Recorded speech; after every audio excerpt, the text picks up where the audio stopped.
நமஸ்காரம். மகாபாரதத்தில் சாந்தி பருவத்தில் மோட்ச தர்மத்தை சேவித்துக் கொண்டிருக்கின்றோம். இன்று நாம் சேவிக்கும் இந்த அத்தியாயம் நேற்று நாம் சேவித்த அதே அத்தியாயத்துடைய தொடர்ச்சிதான். யாக்ஞவல்கியர் ஜனக மகாராஜாவிடம் தான் எவ்வாறு விஸ்வவசுவின் கேள்விகளுக்கு பதிலுரைத்தார் என்பதை தான் எடுத்து சொல்லிக் கொண்டிருக்கிறார். தொடர்கிறார் யாக்ஞவல்கியர். நெய்யில் விருப்பத்துடன் கழுதை பாலை கடைபவன் அதில் அசுத்தமான பொருளே அல்லாமல் ஆடையையாவது நெய்யையாவது காணாதது போல வேதங்களை உணர்ந்து வேத்தியத்தையும் அவேத்தியத்தையும் அறியாத மூட புத்தி உள்ளவன் கேவலம் வேதமாகிற சுமையை சுமக்கிறவனாக கருதப்படுகிறான். தனக்கு அடிக்கடி ஜனன மரணங்கள் ஏற்படாதபடி இந்த வேத்தியங்களை அவைகளிலேயே மனத்தை நிலைக்க செய்து எப்பொழுதும் பார்க்க வேண்டும். நித்தியமான ஜனன மரணங்களை ஆலோசித்து இந்த வேதத்தையும் விசாரித்து இதில் நசிக்கிறதான தர்மத்தை தள்ளிவிட்டு அழிவில்லாத மோட்ச தர்மத்தை பற்றி கொண்டு ஒவ்வொரு நாளும் இடைவிடாமல் வேத்தியங்களை நன்றாக பார்த்தால் அவன் கேவலனாகி 26ஆவதான பரமாத்மாவை பார்க்கின்றான். சாஸ்வதனான அவ்யக்தன் வேறு, 25ஆமவனான ஜீவன் வேறு. சாதுக்கள் அந்த ஜீவஸ்வரூபத்தில் இருக்கிற அந்த ஈசனை ஒருவன் என்று பார்க்கிறார்கள். ஆகையால் பரமபதத்தை விரும்புகின்ற யோகிகளும் ஞானிகளும் ஜனன மரண பயத்தினாலே அழிவில்லாதவனாய் இருந்தும் 25ஆமவனான ஜீவனை ஸ்லாகிக்கிறதில்லை என்று சொன்னேன். அதற்கு விஸ்வவசு, உம்மால் சொல்லப்பட்ட இந்த 25ஆமவதை நான் அப்படி அறியவில்லை, அதை நீர் சொல்ல வேண்டும்.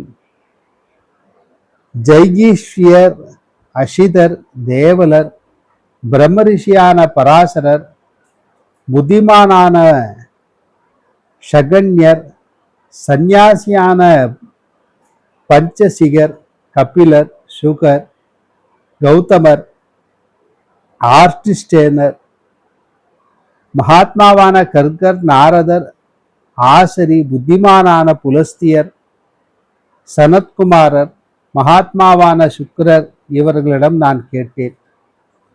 பிதாவான கஷ்யப்பரிடமும் முன்னமே கேட்டிருக்கின்றேன். அதன் பிறகு விஸ்வரூபரும் புத்திமானுமான ருத்ரர், தேவர்கள், பித்ருக்கள், அசுரர்கள் இவர்களிடமிருந்து முழுவதும் தெரிந்து கொண்டேன்.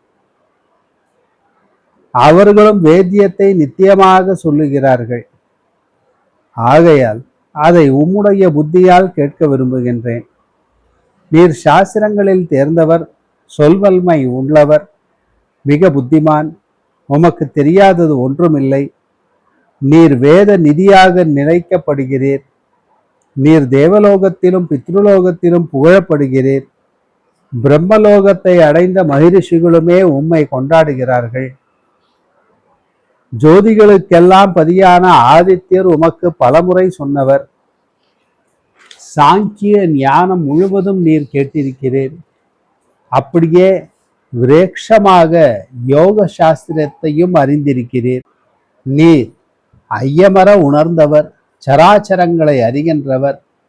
தயிரிலிருந்து வெண்ணெயை திரட்டி எடுப்பது போல அந்த ஞானத்தை கேட்க விரும்புகின்றேன் என்று சொன்னார். நான், கந்தர்வ சிரேஷ்டனே, நான் உன்னை எல்லாவற்றையும் அறிந்தவனாகவே நினைக்கின்றேன். என்னை பரீட்சிக்க விரும்புகின்றாய். ஆகையால் நான் கேட்டபடி சொல்லுகின்றேன், தெரிந்து கொள்.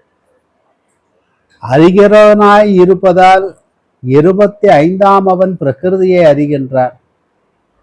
பிரகிருதியோ 25ஆமவனை அறிகிறதில்லை. சாங்கிய யோகத்தை சாங்கிய யோகங்களுடைய அர்த்தத்தின் தத்துவத்தை உணர்ந்தவர்கள் வேதத்தில் சொன்னபடி ஞானம் பிரதிபலிப்பதால் அதை பிரதானமாக சொல்லுகிறார்கள். இவன் எப்பொழுதும் பார்க்கிறவனும் பாராதவனுமாய் இருந்து கொண்டு பார்க்கின்றான். வேறொருவன் எப்பொழுதும் 26ஆமவனான தன்னையும் 25ஆமவனையும் 24ஆமவனையும் பார்க்கின்றான். இவனை அடுத்து பார்க்கிற ஜீவன் பார்க்கிறவனாய் இருந்தும் இவைகளை பார்ப்பதில்லை. 25ஆமவனான ஜீவன் எனக்கு மேலே வேறு ஒருவனும் இல்லை என்று அபிமானிப்பான். ஞான கண் உடையவர்களாலே 24வது தாம் என்று பார்ப்பது இல்லை. மத்தியசமானது ஜலத்தை அனுசரித்து செல்வது போல ஜீவனானவன் செலுத்தப்படுகிறபடி பிரகிருதியை அனுசரித்து பிரவர்த்திப்பவன் மத்ஸ்யம் அறிவது போல ஜீவனும் எப்பொழுதும் உள்ள சிநேகத்தாலும் சகா வாசத்தாலும் அபிமானத்தாலும் பிரகிருதியை தன்னையும் ஒன்றாகவே அறிகின்றான். ஒருவனாய் இருத்தலை அறியாத வரையில் சம்சாரத்தில் மூழ்குகின்றான். பிரம்மபாவத்தை அடையும் பொழுது சம்சாரத்திலிருந்தும் வெளிப்படுகிறான். ஒரு பிராமணன் நான் வேறு, இந்த பிரகிருதி வேறு என்று நினைக்கிற பொழுது கேவலனாகி 26ஆவதான பரமாத்மாவை பார்க்கின்றான். பரமன் வேறு, 25ஆமவன் வேறு.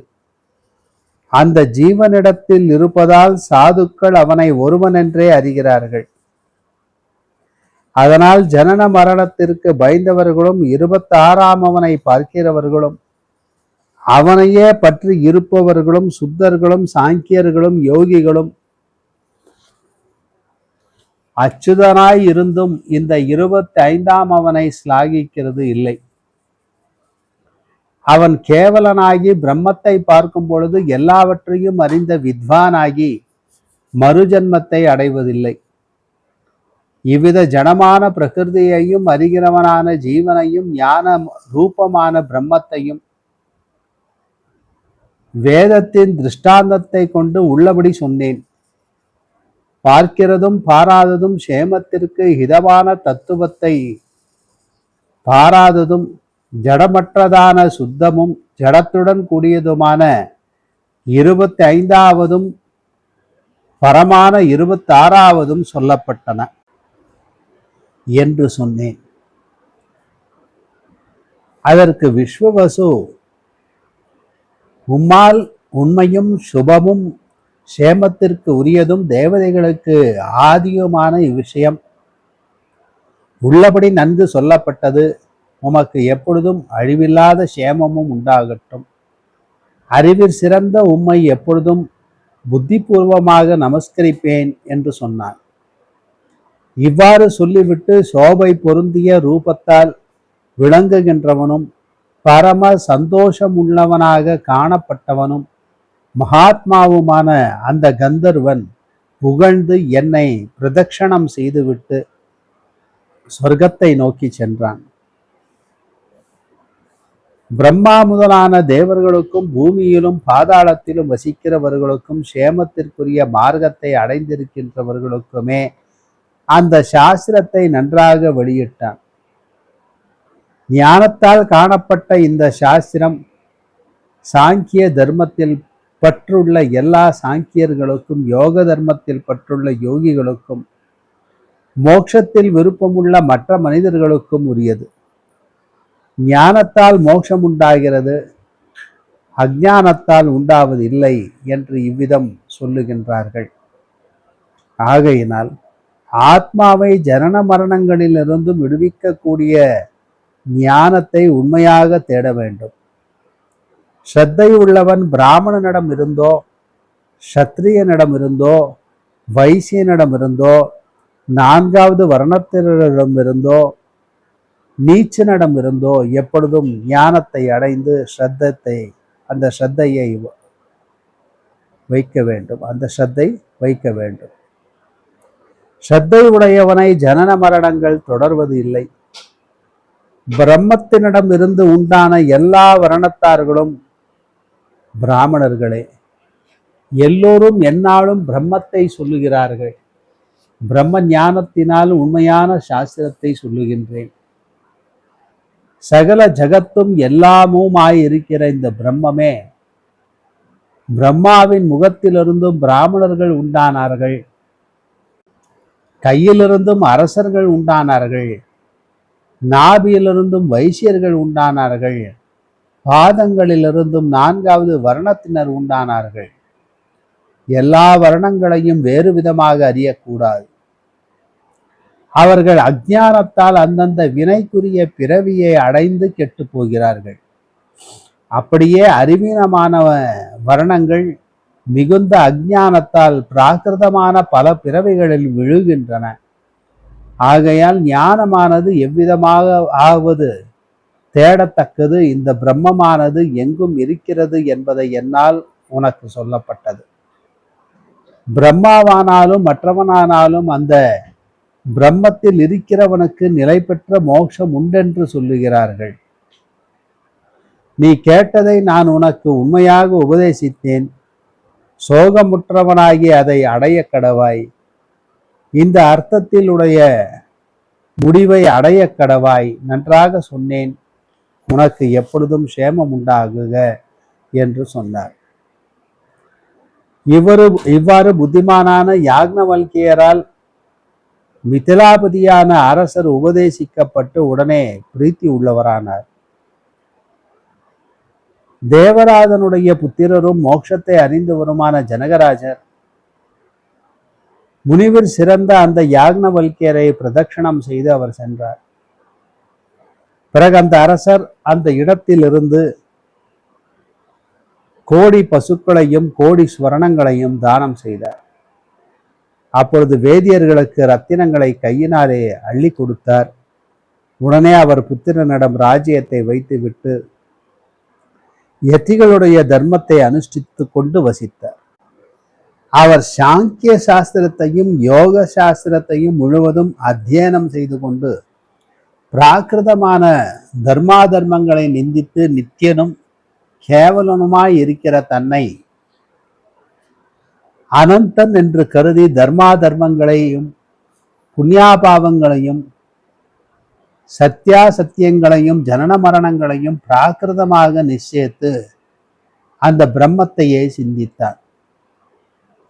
தங்கள் சாஸ்திரத்தில் பிரசித்தர்களான சாங்கியர்களும் யோகிகளும் இந்த தர்ம முதலானவை அவித்யின் காரியம் என்று எப்பொழுதும் பார்க்கிறார்கள். பரதத்திற்கும் பரமமான, அதாவது பரத்திற்கும் பரமமான பிரம்மமானது இஷ்டானிஷ்டங்களால் விடுபட்டு அவனிடம் ஸ்திரமாய் இருத்தல் அல்லவா? அந்த பிரம்மத்தை வித்வான்கள் எப்பொழுதும் சுத்தமுள்ளதாக சொல்லுகின்றார்கள். ஆகையால் நீ சுஷி உள்ளவனாக கடவாய். கொடுக்கப்படுவதும் அடையப்படுவதும் கொடுக்கப்பட்டதை சம்மதிப்பதும் அவ்யக்தால் என்று நினை, வேறு விதமாக நினையாதே. கொடுப்பதும் வாங்குவதும் அவ்யக்தமே. அவ்யக்தன் கொடுக்கின்றான், அவ்யக்தன் கிரகிக்கின்றான் என்று இருப்பதால் ஆத்மாவை சேர்ந்தவன் ஆத்மா ஒருவனே, அவனை காட்டிலும் வேறு எவன் சிறந்தவன் ஆவான் என்று எப்பொழுதும் நினை. வேறு விதமாக நினையாதே. சகுணமான அவ்யக்தத்தையும் நிர்குணத்தையும் அறியாதவனும் பண்டிதனுமானவன் புண்ணிய தீர்த்த ஸ்நானங்களையும் யாகங்களையும் செய்ய வேண்டும். ஒருவன் தன்னுடைய வேதங்களாலும் தவங்களாலும் யாகங்களாலும் அவ்யக்த ஸ்தானத்தை அடைவதில்லை. அவ்யக்தத்தை அறிந்தவன் பூஜிக்கப்படுகிறான். அப்படியே மகத்துவத்தின் ஸ்தானத்தையும் அகங்காரத்தின் ஸ்தானத்தையும் அகங்காரத்திற்கு மேலுள்ள ஸ்தானங்களையும் அடைவான். சாஸ்திரத்தில் பற்றுதல் உடையவர்களும் அவ்யக்தத்தை காட்டிலும் வேறானதும் நித்தியமுமாய் இருக்கிற பிரம்மத்தை அறிகிறவர்களுமானவர்கள் ஜனன மரணமற்றதும் எப்பொழுதும்